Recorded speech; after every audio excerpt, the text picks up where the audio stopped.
As a doctor, I use herbs all the time to help my patients regain their health. In today's video, I will explain how we use herbs in traditional Chinese medicine.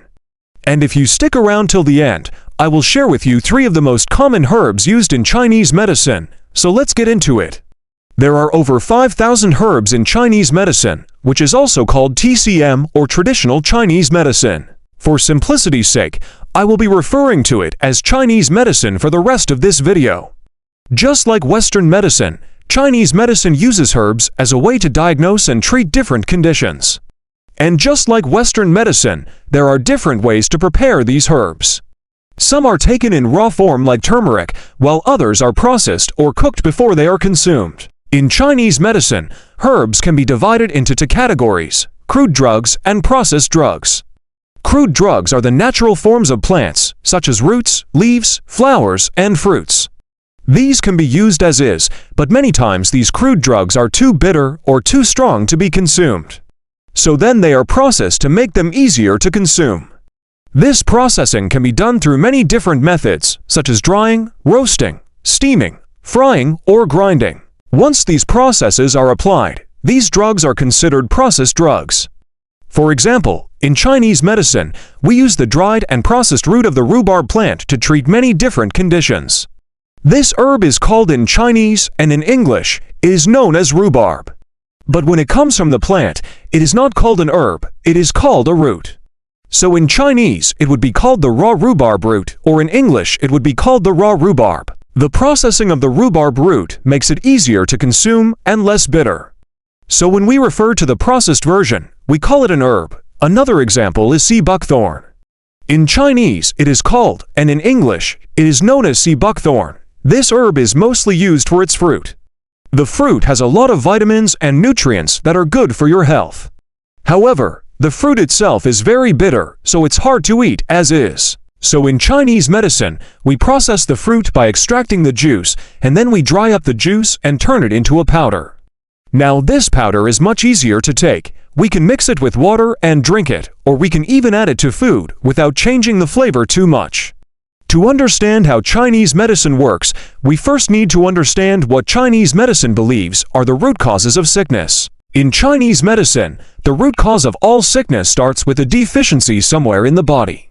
When our bodies are deficient, external pathogens such as bacteria, viruses, fungi, and parasites can attack us and cause illness. External pathogens do not cause illness in healthy people.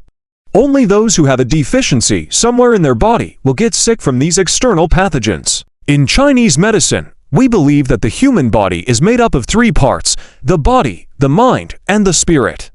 All 3 of these parts must be healthy for someone to be at their healthiest.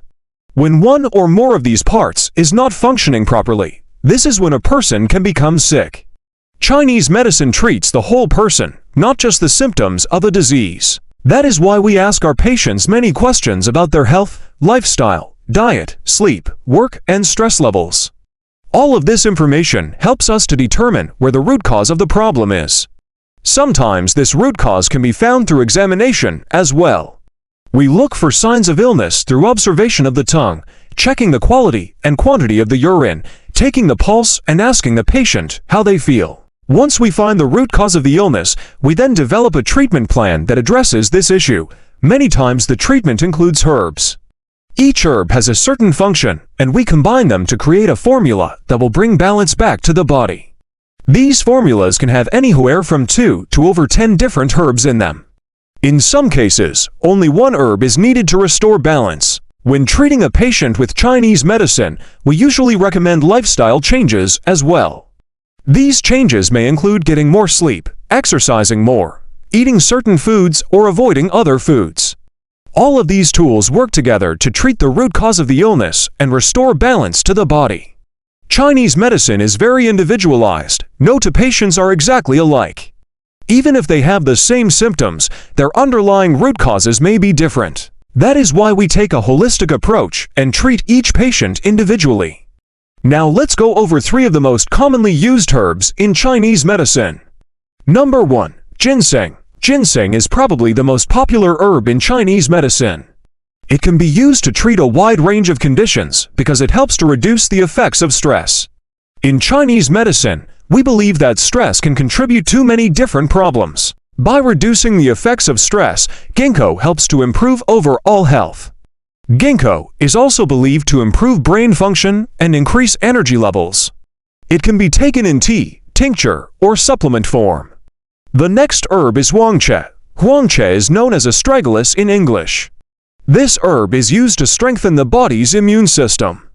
It is used to help the body fight off infections and heal faster. In Chinese medicine, we often use it to help people recover faster from surgery or illness.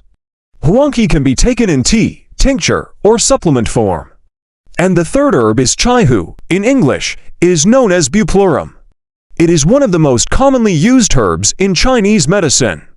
It is often used to treat conditions related to the liver. This includes hepatitis, cirrhosis, and other liver disorders. It is also used to treat digestive problems such as indigestion, bloating, and constipation.